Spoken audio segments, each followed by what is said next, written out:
Was the lowest level you can beat Pokemon Red and Blue using a Pinsir. We are on to Lorelei. If I recall correctly, we started level 38 because that's the first level we are going to outspeed the Dewgong.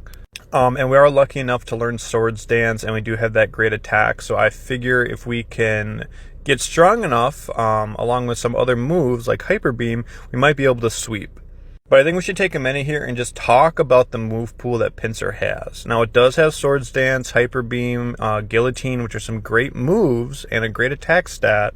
However, what it can learn is pretty thin. And the typing, there's very little coverage on the typing. And as you know, we do have a ghost type gym leader that we do have to deal with here. And so I wanted to throw that first clip in here because I show all my successes, and I feel like sometimes I might make it look easier than it is, but it's very rare that I get past an Elite Four member on the first run. Most of the time it takes me 20 tries. Unless, of course, you're Golem and you got over-leveled on the first Elite Four member. So now we're going to go into Lorelei, and basically we don't want to get critical hit, and we don't really want to see an Aurora Beam because our special is very bad. But we are going to go for that Swords Dance trick here. So we get a takedown, we get a miss. So as you can see, we got lucky, so we're going for another Swords Dance here, and we get a Growl, which is fine, We'll take that. So then we have a takedown, but we are badge boosted. It was a critical hit, which is not ideal. But we're going to go ahead and use Hyper Beam here. We get a critical hit. Now, something to note is critical hits in Gen 1 ignore all stat modification. So a critical hit for me is actually a negative.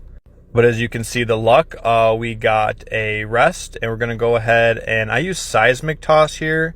The only reason being was because if I got a critical hit again, I wanted to be able to knock it out, and I had the time. I wasn't in a rush because I knew that the Dewgong was going to have to take a turn to wake up. And then I go for Guillotine here because Cloyster has very high defense. I'm not sure that I would have knocked it out at this low of a level. I get lucky with the first shot Guillotine. And then I'm going to go for Hyper Beam. And something to note with Hyper Beam is in Gen 1, if you knock the Pokemon out, you don't need to recharge. So we're definitely going to abuse that in this run here. Jynx has abysmal defense, so I'm pretty sure even if we got a critical hit, we'd still knock out the Jynx. Hyper Beam, I believe, is 90% accurate, so there is a chance we miss these, but we're doing pretty good on hitting them. Lapras, we're going to go ahead and Hyper Beam, and we have all the Swords Dance, so we're good to go. So that's Lorelei. So the question I ask you is,